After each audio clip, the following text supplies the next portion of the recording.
It started as a weekend trip, something simple to break away from work and all the noise back in the city. There were 5 of us, me, Josh, Rachel, Devin, and Tyler. We'd planned it about a month earlier. Josh had found this listing for a rustic cabin way out in the mountains. He showed us photos, log walls, an old fireplace, bunk beds, a wraparound porch with chipped paint, and woods as far as the eye could see. There was no signal up there, no Wi-Fi, no neighbors for miles. That was part of the draw. Disconnect completely, hike during the day, drink by the fire at night. It sounded like exactly what I needed. We left on a Friday morning early, so we'd have time to settle in and still get a decent dinner cooked. The drive took us over 3 hours, most of it through winding mountain roads with steep drop-offs and no guardrails. The last stretch was a gravel path that wound uphill through thick trees. We passed a rusted gate that hung open, and a mile after that, we reached the cabin. It was smaller than the photos made it seem, and more worn down. One of the front steps sagged under my weight when I walked up.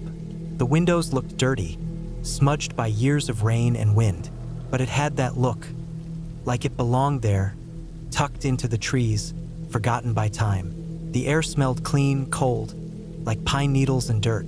The sky was already darkening. The sun goes early behind those ridges. We unpacked everything, coolers of food, sleeping bags, firewood. The cabin didn't have electricity, just a wood stove, some oil lanterns, and a hand pump for water out back. There was an outhouse about 30 yards into the trees. The silence out there felt thick. It was different than the kind of quiet you get late at night. This was heavier, like everything around us was holding its breath. That first night, we lit the wood stove inside and got a fire going outside, too. We sat around drinking cheap beer and talking about old memories. Felt good. For the first few hours, we were all laughing, relaxed. Around 10, the fire started burning down low. I was poking at the embers with a stick when I heard it, a sharp, even tapping. I stopped moving. The others were still talking, but I heard it again. Tap, tap, tap. It was faint but deliberate. The sound came from uphill, from the ridge above us. It was steady. It sounded like wood on wood, or maybe wood on stone. The rhythm didn't change. Tap, tap, tap. I turned around and stared up the slope behind the cabin. It was too dark to see much. The ridge was steep, maybe 40 yards up, thick with trees and undergrowth. I stood up, trying to see better. Tyler noticed and asked what was up, but I just shook my head. Eventually, the tapping stopped. It didn't fade away like someone walking. It just stopped. Back inside, I didn't sleep much. The cabin creaked with every gust of wind, and the trees outside groaned. Around 2 a.m., I got up to use the outhouse. I brought a flashlight, but its beam looked small and weak in the forest. I remember standing out there and feeling like someone was watching, not hearing anything, just feeling it. The next morning, nobody said anything about strange sounds. We had coffee and made breakfast on a camp stove. The sky was cloudy and gray. Around midday, Devin and Rachel went to hike a short loop trail marked on a printed map we'd brought. Josh chopped some wood, and Tyler and I checked out the slope behind the cabin. There wasn't a trail leading up the ridge, just a mess of tangled roots and damp leaves. We didn't go far, maybe 20 feet up before we gave up. The brush was too thick, but I remember thinking how quiet it was up there. No birds, no squirrels, just dead still. That night we made dinner early. The fire was burning low when the tapping started again. Louder this time, same rhythm, tap, tap, tap. It wasn't up on the ridge anymore. It was closer, not directly outside the cabin, but maybe halfway down the slope. We all heard it this time. Everyone stopped talking. We sat still, listening. The fire crackled. The tapping kept going. Same pace, same tone. Josh got up and grabbed a flashlight. He shined it toward the trees, but it didn't reach far. Nothing moved. The tapping went on for another 10 minutes before stopping all at once. Just like before. No footsteps, no rustling, just silence. That night, I barely slept. Every noise made me jump. The walls of the cabin were thin. The roof creaked under the wind, and I kept imagining footsteps on the porch, someone pressing their face to the windows. Around 3 a.m., I swear I heard something outside. Not the tapping this time. Something heavier, like weight on wood. A thud, then another. It was above me, on the roof. I held my breath. My bunk was on the bottom, Rachel's above me. I could hear the others breathing, the floorboards creaking as someone turned in their sleep. But that sound, those heavy steps, stayed above me. I don't know how long it lasted. Eventually, I must have passed out. In the morning, we all looked tired. Devin looked worse than any of us. He said he couldn't shake the feeling that we were being watched, that somebody might be in the woods. Rachel backed him up. She said she hadn't slept because she thought she heard something walking around the cabin just before dawn. Josh decided he was going to hike up the ridge and see what was up there. I thought it was a dumb idea, but nobody stopped him. He took a hatchet with him and one of the better flashlights. We waited around the cabin, trying to keep busy. An hour passed, then two. When he came back, his face was pale. He looked shaken. He said there was something up there. Not a person, not that he saw, but signs of someone having been there. A couple of old fire pits, freshly used, still black with ash, surrounded by rocks, and a structure, barely more than a lean-to, but big enough for someone to sleep inside. Made from branches and pine boughs, lashed together with cord and twine. Inside it were some old cans, a torn tarp, and a half-burnt glove, trash stuffed into the corners. He said it looked like someone had been living up there for a while. That night, we didn't bother with the fire. We stayed inside with the lanterns turned low. Nobody talked much. It was too quiet. We sat there, waiting for the tapping. Sure enough, it came. Closer now.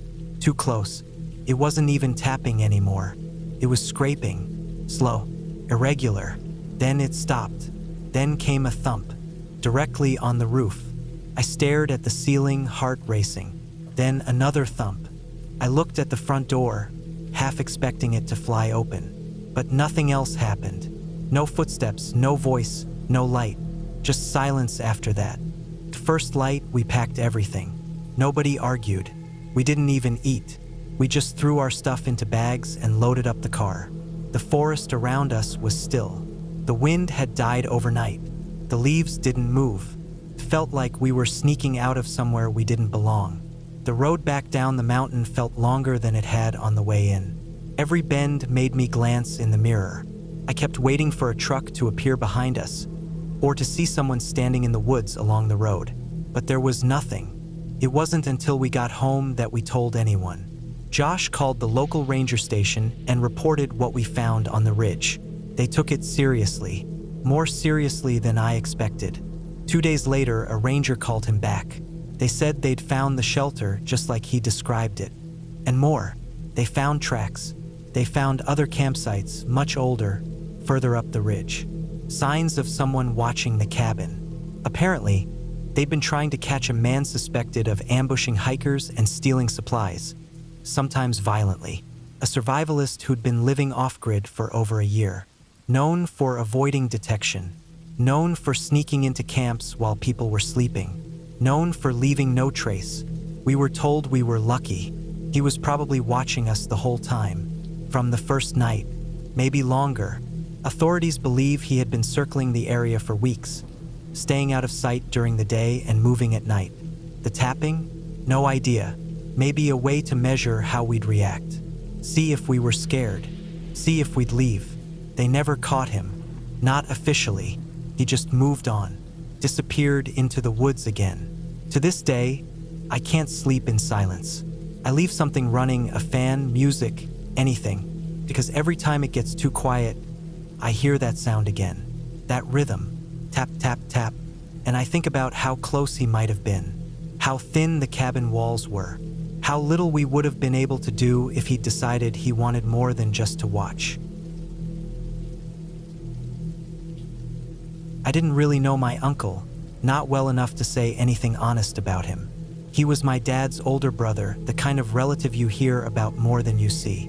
A quiet man who had dropped off the map a long time ago, some time after my dad and he had stopped speaking. Family stories said he'd gone up north to be left alone. And by the time I was grown, I'd mostly forgotten he existed. Then he died. Heart failure, the lawyer said. I inherited his cabin by default.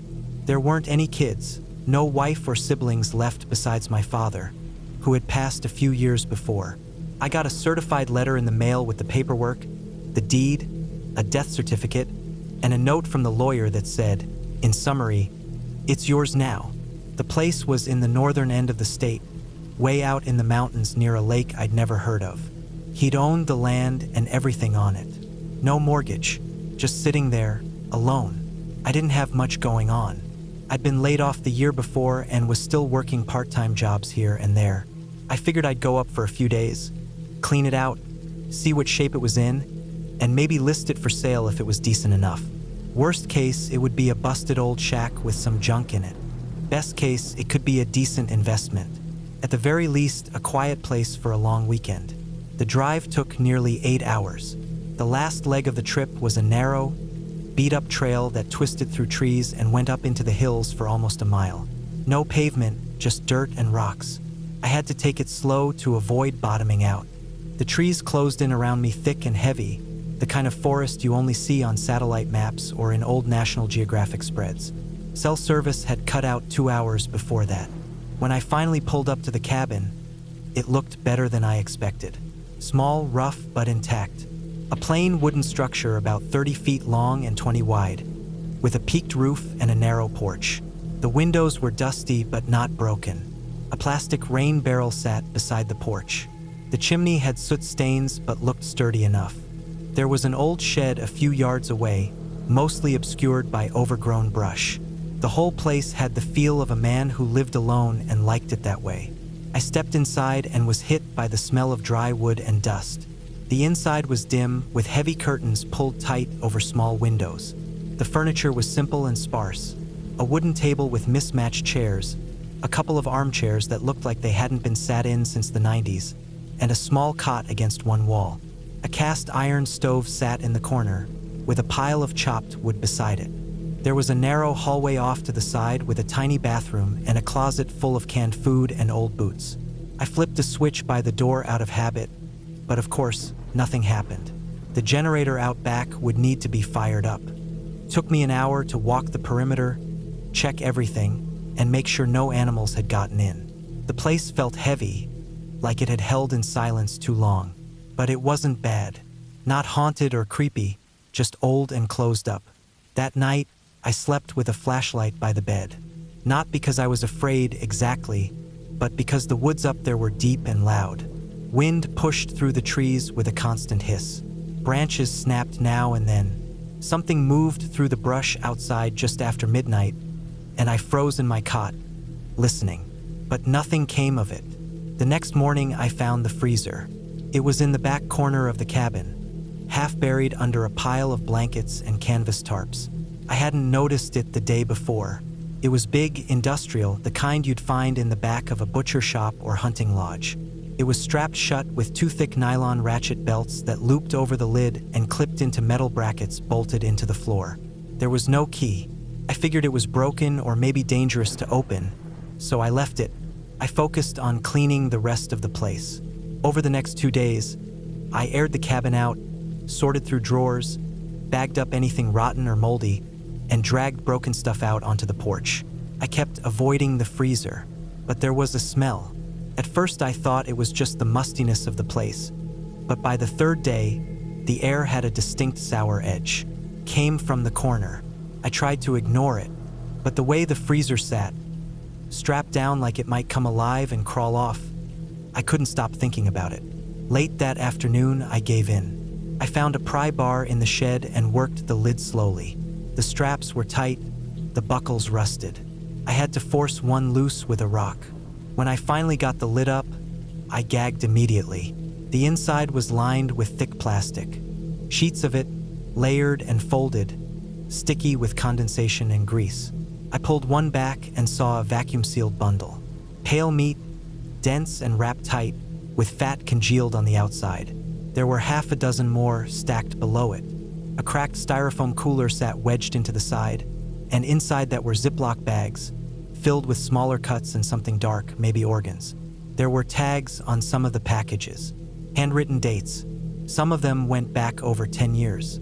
I shut the lid fast and sat on the floor, breathing hard. It was clear my uncle hadn't just been hunting deer or rabbits. The cuts were too clean, too processed. I'd grown up in a hunting town. I knew what deer meat looked like. This wasn't it. I didn't want to believe it, but there it was. The freezer was full of something that shouldn't have been there. Whether it was illegal game or something worse, I wasn't sure yet. But I knew I didn't want to be anywhere near it. I packed a bag. I planned to hike down to where I'd had service and call someone. The county sheriff, maybe Fish and Game. I didn't want to be the guy who found a freezer full of that and didn't report it.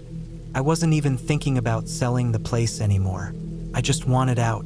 But that night I heard the truck. It was almost midnight. I had dozed off on the cot, too exhausted to keep packing, and I woke to the low growl of an engine climbing the trail. I killed the lantern and crouched by the window. Headlights moved through the trees. Not bright, dim, like the truck was older. It stopped in front of the cabin. The doors opened. 2 men got out.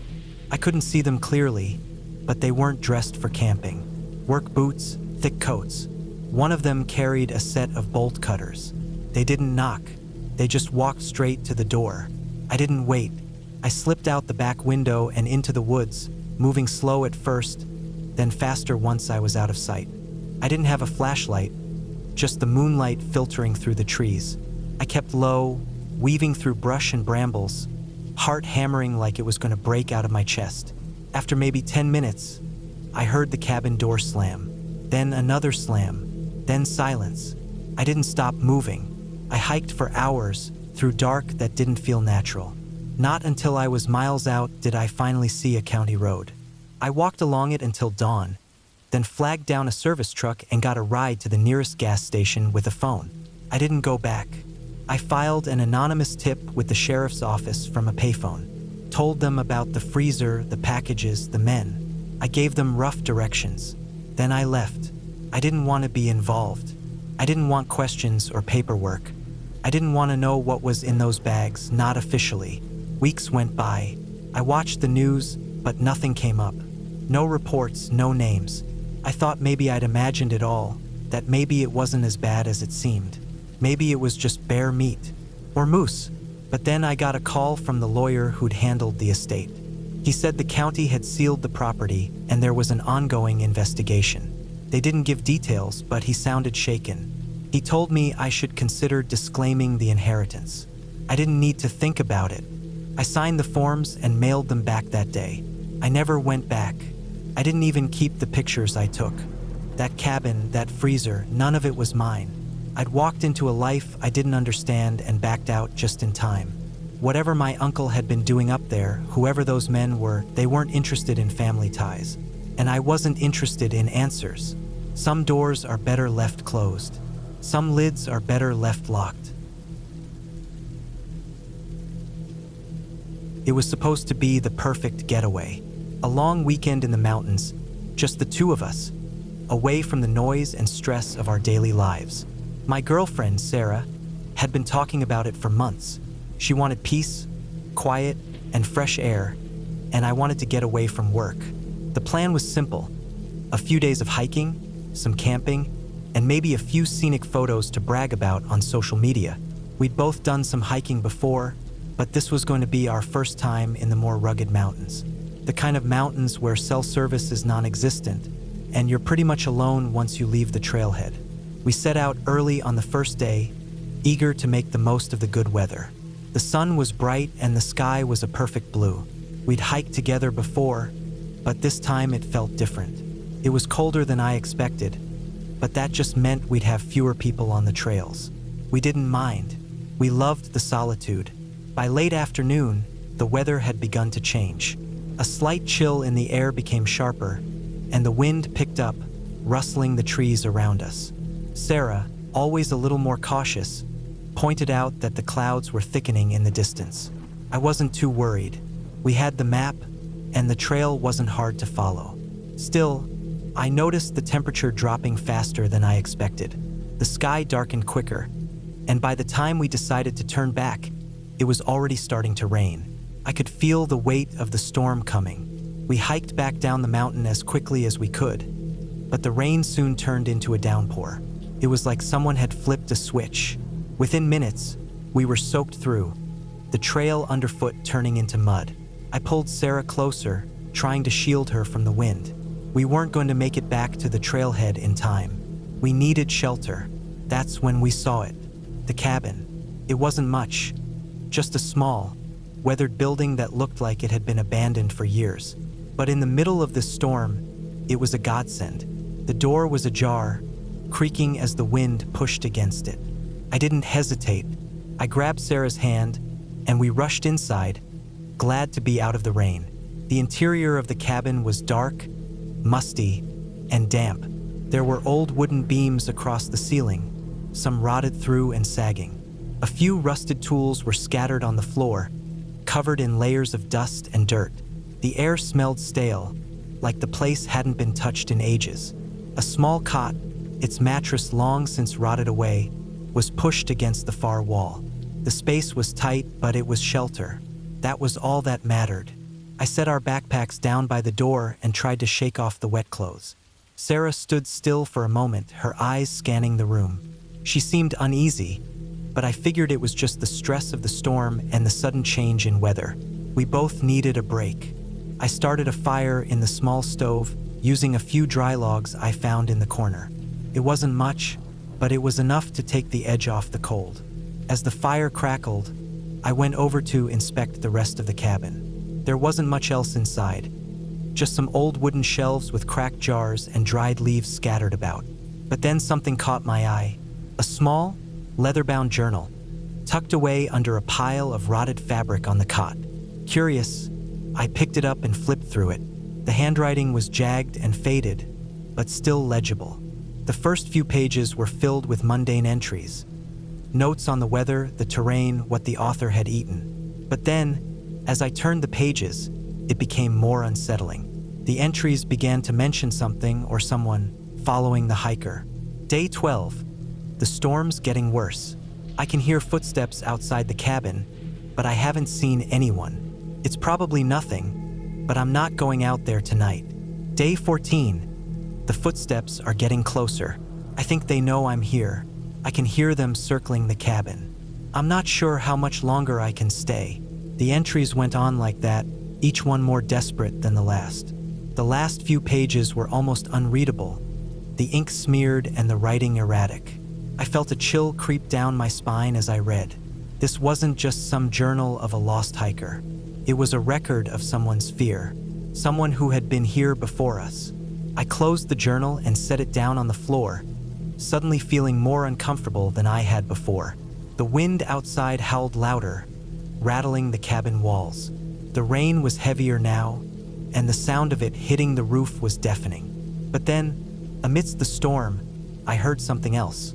A rustling sound, like something or someone moving outside. I froze, listening intently. The noise was faint, but there was no mistaking it. Someone or something was out there moving around the cabin. It wasn't the wind. It wasn't the storm. I could hear footsteps, slow and deliberate, crunching through the wet leaves outside. I glanced at Sarah, who was sitting by the stove, looking nervous. Her eyes were wide, and I could see she was already picking up on the same thing. "Did you hear that?" she whispered. I nodded, my stomach twisting. We both stood up, our senses alert, trying to make sense of what was happening. The footsteps continued for a while before suddenly stopping. The silence that followed felt heavier than the storm itself. We waited in the cabin, not daring to move. The fire in the stove crackled and popped, the only sound breaking the oppressive quiet. I checked the door, making sure it was still securely shut, but it didn't feel like enough. Something about the situation didn't sit right with me. The night dragged on. Couldn't sleep. The sounds outside continued intermittently, and every time I thought the storm would drown them out, I'd hear something else. The shuffle of feet in the mud, a twig snapping, faint, distant cough. Whoever or whatever was out there was waiting, and I wasn't sure if they were waiting for us to make the first move, or if they were simply watching us. Around midnight, the fire in the stove began to die down. I added a few more logs, and that's when I noticed something else. The embers were still warm, not hot, but warm enough to suggest that someone had recently used the stove. The fire had only just gone out. It wasn't just the storm driving us here. Someone had been here before us. Someone had been here recently. I didn't say anything to Sarah, but I could see the worry in her eyes. She must have felt it too. The oppressive sense of being watched, the uneasy tension in the air. I glanced at the journal again, the words from the missing hiker's notes playing in my mind, the footsteps, the feeling of being stalked. Eventually, the storm began to die down, but I wasn't sure it would be safe to leave. The cabin didn't feel like a refuge anymore. It felt like a trap. The next morning, the rain had stopped, and the air had a fresh, crisp quality to it. The clouds were still thick in the sky, but the worst of the storm had passed. I thought maybe we should try to head back down the mountain, but when I checked our trail markers, my heart sank. They were gone. The markers were supposed to be visible, bright, and clear, showing us the path back to the trailhead. But they weren't there. The familiar markers I had passed the day before, gone. All of them, as though someone had deliberately erased our path. I turned to Sarah, who had come out of the cabin and was standing next to me. Her face had gone pale. "Where did the markers go?" she asked, her voice trembling. I didn't have an answer, but I had a sinking feeling in my stomach. Someone had led us here. Someone had made sure we stumbled into this cabin, into the middle of nowhere. Someone had been waiting for us to come through the storm. We had no choice but to try and retrace our steps. We gathered our gear and began to move, keeping an eye out for any sign of the trail. But it didn't feel right. It didn't feel like we were following the same path we had come in on. It felt like we were walking in circles. Hours passed, and I began to wonder if we were just lost. The thought of it made my heart race. We couldn't have gone that far off the trail, but we were far off now. The more we walked, the less familiar everything seemed, and the more I felt like we weren't alone. By late afternoon, we finally stumbled upon another trail marker, but it was one we hadn't seen before. It was scratched into a tree, crude and hastily done. It didn't match the usual markers, and the path it pointed to was unfamiliar. It didn't lead back to where we came from. Something about that marker made my blood run cold. Someone had been here. Someone had been guiding us. We took the path it pointed to, and after a long, exhausting trek, we finally made it to the main trail. But as we reached the trailhead, I turned around to look back at the mountains. I couldn't shake the feeling that we had been followed the entire way. I didn't know who or why, but I knew one thing for sure. That cabin wasn't abandoned, and whatever or whoever had led us there was still out there, watching. I've always been a quiet person. A little too quiet, some people would say, but that's fine with me. I've never been one for too much socializing or excitement. I'm the type to stay in, read a book, watch some TV, or mess around on the internet. It's peaceful. I don't need much more. I didn't even get a cat to fill some void or for emotional support, like most people do. I just thought they were cool. I like animals in general, and a cat seemed like the right fit for me. Not too much hassle, but still companionship. I named him Felix. He's a big, fluffy thing with thick orange fur, and I don't know how anyone can miss him when he's walking around. At first, Felix wasn't much of a hunter. He was content to lounge around the house and nap, which worked for me. But recently, something has changed. It started when I noticed him sitting by the window, staring intently at the ground. I thought he was just bored or maybe watching a bug crawl by. But then I saw it for myself. One evening, I spotted a mouse darting across the kitchen floor. I didn't think much of it.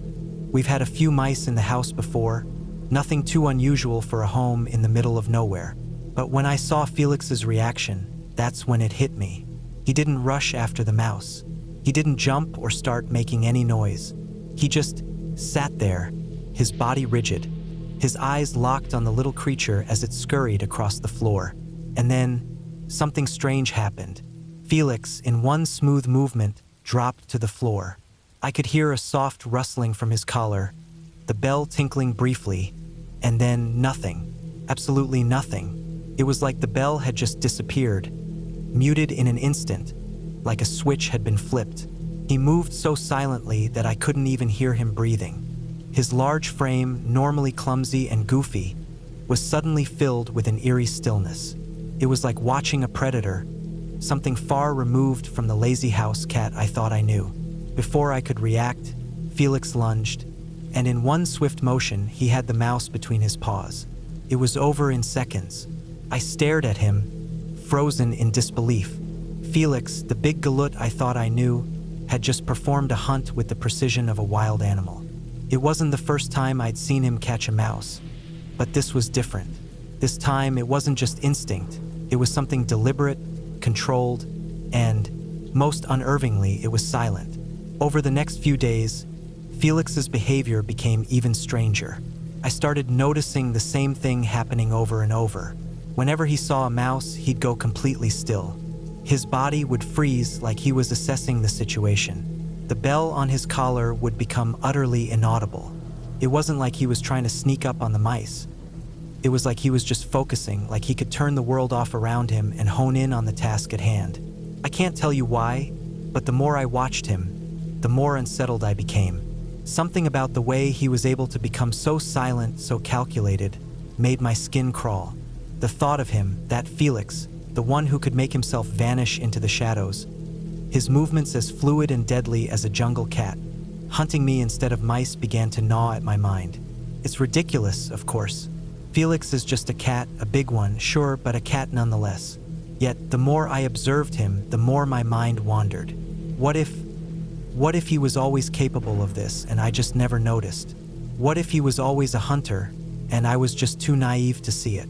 What if one day I wasn't watching him closely enough? One evening, after he had caught yet another mouse, I sat down in my chair and stared at him. He was licking his paw, nonchalantly cleaning himself as though nothing had happened. But I couldn't shake the thought. What if he was planning something? Felix had always been a little unpredictable. He'd go from being a cuddly lap cat to suddenly bolting out of nowhere, running around the house like a madman. But this was different. I started seeing his behavior in a new light, his calmness, his focus, his sudden stillness, the way he could turn everything off and slip into a different world. The bell on his collar, that damn bell. It was supposed to be a warning to the mice, but it didn't seem to matter to him anymore. The way he could turn it off made me feel like I was missing something crucial. It was as though Felix was adapting, evolving, finding ways to hunt without detection. That, in itself, was unnerving. I found myself watching him more and more, even when he wasn't actively hunting. He would sit in one spot for hours, barely moving, his eyes always scanning. There was an almost unnatural intensity to him now. I could swear that his gaze would linger on me more than it used to. His amber eyes would follow my every movement, never blinking, always watching. A few nights ago, I was in the kitchen, fixing myself a late dinner. The house was quiet, too quiet. Felix was lying in his usual spot by the window, his eyes flickering between the dark outside and me. I could feel his stare, like it was penetrating me. I tried to shake the feeling off, but it wouldn't go away.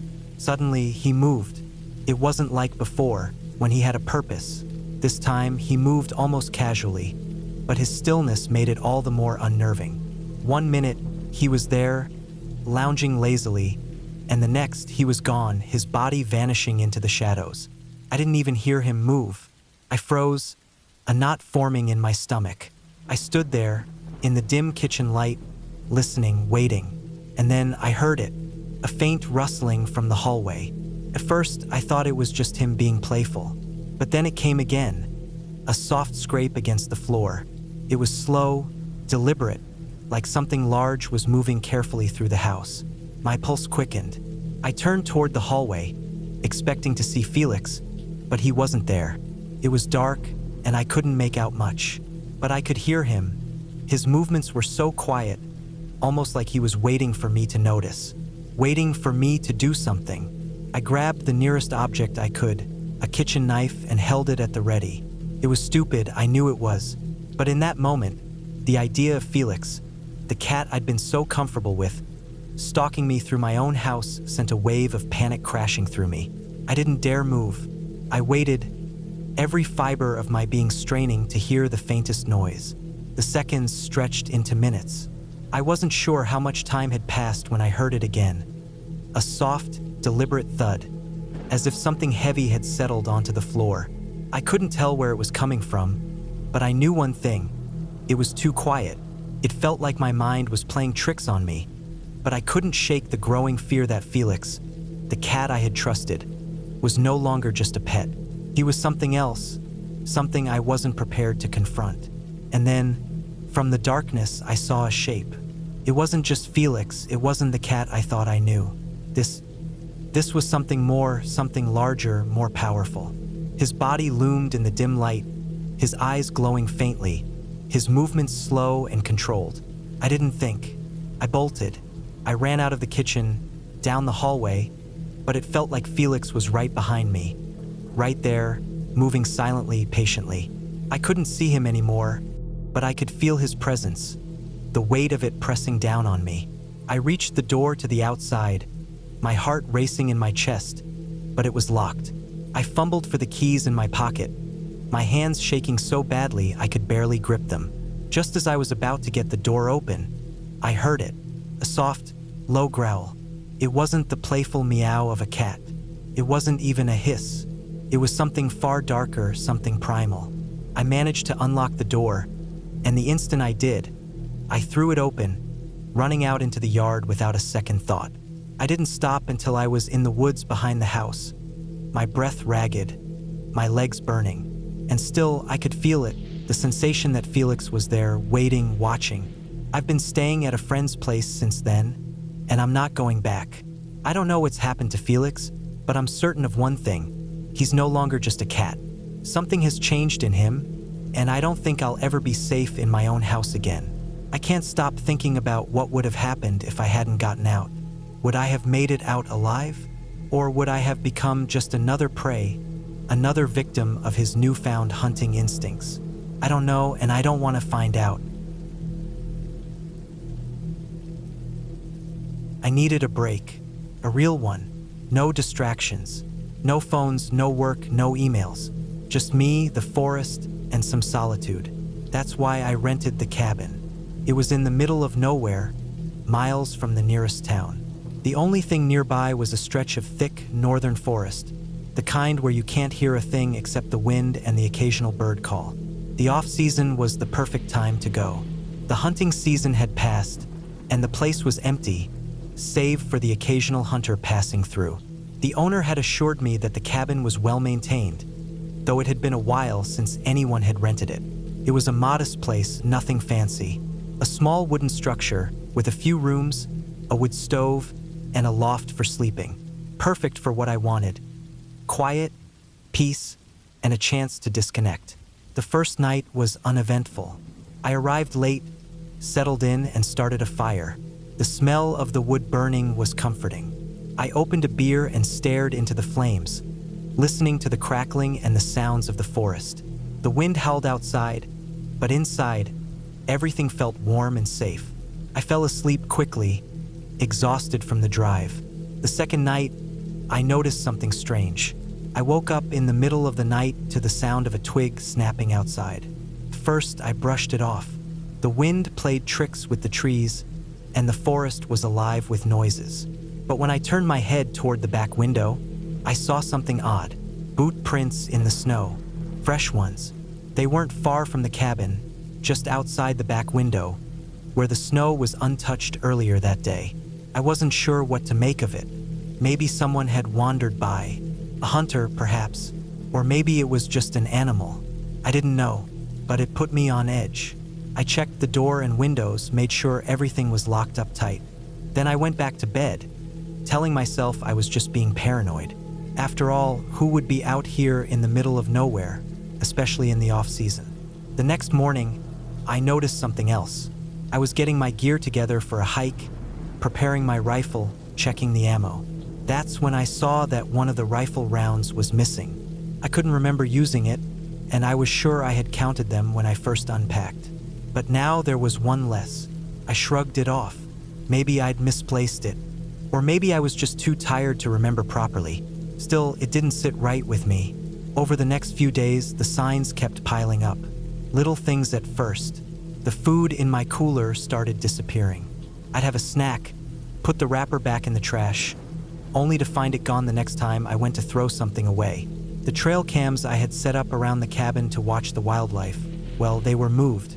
At first, I thought maybe the wind had knocked them over, but when I checked the footage, there was no sign of the cameras being disturbed. Just the footage of animals and the occasional bird. I didn't want to believe it, but I couldn't shake the feeling that something, or someone, was messing with me. Maybe it was just my nerves. Maybe it was the isolation playing tricks on my mind. But the food was gone. The ammo was missing. The cameras were moved. And worst of all, I found cigarette butts outside near the cabin. I don't smoke, never have. So who was smoking near my cabin? It was getting harder to ignore. I started checking the place more carefully. The window by the back door, where I'd seen those prints, was left open a crack, even though I knew I'd closed it before I went to bed. The more I thought about it, the more I realized that this wasn't just my imagination. Something was off, and someone had been in my space. By the fourth day, I was done. The combination of missing food, the rifle round, the moving cameras, and the cigarette butts had me on edge. I couldn't stay here any longer, but I didn't want to leave without figuring out what was going on. So I came up with a plan. I decided I was going to leave, but I wasn't going to leave for good. I was going to hide in the woods and wait. I wanted to know who or what had been sneaking around my cabin. That evening, I packed up like I was getting ready to leave. I gathered my gear, put it in my truck, and drove a little ways down the trail. I parked in a spot where I couldn't be seen from the cabin, but where I could still keep an eye on it. Then I walked back through the woods, staying low, and found a place to hide where I could see the cabin clearly.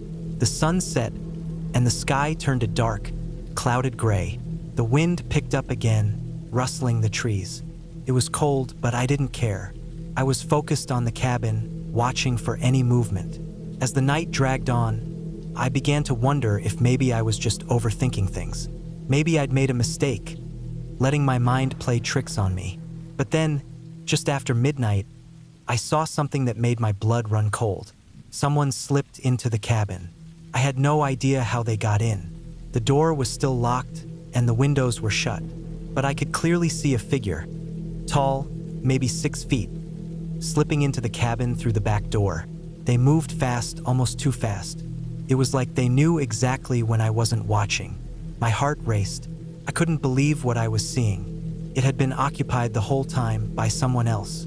I waited, hardly daring to breathe, as the figure disappeared inside. I didn't know what to do. I didn't want to confront this person, not without knowing who they were or what they were after. But I also couldn't just sit there, helpless. I had to know more. I had to understand what had been going on. I waited for a while longer, my mind racing. I thought about calling the police, but then I remembered how far out I was. It would take them hours to get here, and by then, whoever this person was, they would be long gone. Eventually, I made my way back to the cabin, quietly, trying not to make a sound.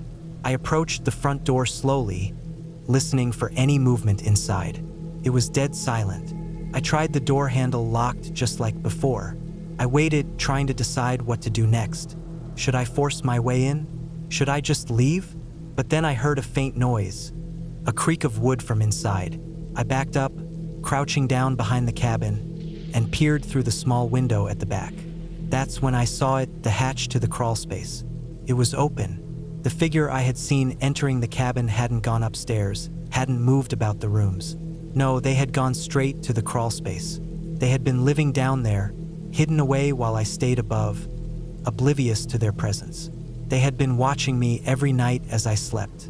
The realization hit me like a punch in the gut. I had been sharing the cabin with someone, but I had never known. The food disappearing, the moved cameras, the cigarette butts, it all made sense now. The squatter had been watching me, waiting for me to leave so they could go on with whatever it was they were doing. My hands trembled as I backed away from the window, my mind racing with fear and disgust. I had to leave, and I had to leave now. This person had been in my space, in my home for days, and I had no idea who they were or what they wanted. I ran back to my truck, jumped in, and sped down the dirt trail, my heart pounding in my chest. I didn't look back, couldn't. I just wanted to get as far away as possible from that cabin. As I drove, I kept thinking about what I'd seen. Whoever had been living there, hiding in the crawl space, had been there the whole time, watching me, waiting for the perfect moment to move. I didn't go back to the cabin, and I don't plan to. The forest may be beautiful, but that cabin, those woods, will always be a place of fear for me now.